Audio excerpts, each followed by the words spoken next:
مجلس اصلاح برائے فنکار کے تحت مختلف فنکاروں نے عالمی مدنی مرکز فیضان مدینہ باب المدینہ کراچی پاکستان میں مدنی چینل کے مختلف شعبہ جات و مختلف مکاتب کا دورہ فرمایا، مدنی خبروں کے مدنی عملے سے بھی ملاقات کی۔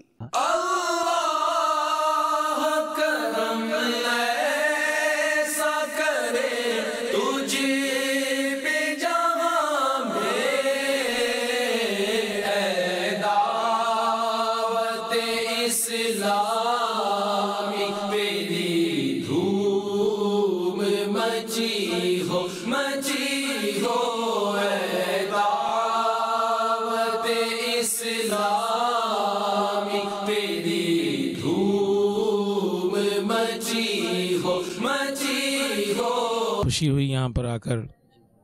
فیضان مدینہ میں جب گزرتا تھا تو دور سے دیکھتے تھے ہم کہ یہ جو عمارت ہے اتنی خوبصورت اور اتنی عالیشان، لیکن آج باقاعدہ جس طریقے سے یہ ہم دوست تمام شو بزنس کے حوالے سے جو دوست یہاں پر تشریف لائے ہیں، تو ہمیں جو پذیرائی ملی اور جو ہمیں تعلیم ملی اسلامی، جو ہمیں مبلغوں نے جو ہمارے سامنے جو بیان کیا، ذکر کیا کہ ہمیں اصل میں کہاں ہونا چاہیے اور کیا ہماری زندگی ہونی چاہیے، تو ہم انشاءاللہ پوری کوشش کریں گے کہ ہم دین کی طرف آئیں۔ میں پہلی بار فیضان مدینہ مرکز آیا اور یقینی طور پہ بس میں دیکھتا رہا، خود مجھے ایک اندر سے فیل ہوا کہ میں دیر ہو گئی مجھے آنے میں، مجھے پہلے آ جانا چاہیے تھا بہت، اور انشاءاللہ میری کوشش ہوگی کہ میں بار بار یہاں پر آؤں اور یہاں کا جو ایک پرنور جو ماحول ہے میں اس سے فیضیاب ہوتا رہوں،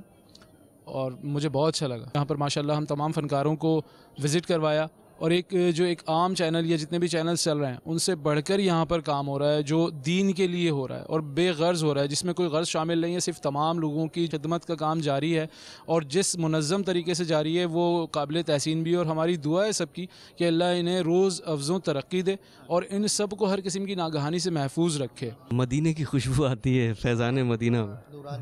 نورانیت ہے، ایک الگ ہی ماحول ہے، الگ ہی لذت ہے۔ اللہ یہ برقرار رکھے، ہم سب کو یہاں آنے کی توفیق عطا فرمائے۔ آج یہاں فرسٹ ٹائم میں نے وزٹ کیا ہے مدنی چینل کا، ماشاءاللہ مجھے بہت اچھا لگا، اور میرا بھی چاہتا ہے کہ میں سارے کام چھوڑ کے ہمیشہ کے لیے اسی چینل کا ہو جاؤں۔ یہاں پر آیا مجھے وہ سکون ملا جو مدینے میں سکون ملتا ہے۔ میرے اہل سنت میرے پورے گھر کے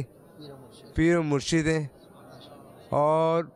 میں ہمیشہ ان سے ہی فیضیاب ہوں اور ہمیشہ رہوں گا۔ کوئی بھی مصیبت آتی ہے نام ان کا لیتے ہیں ٹل جاتی ہے۔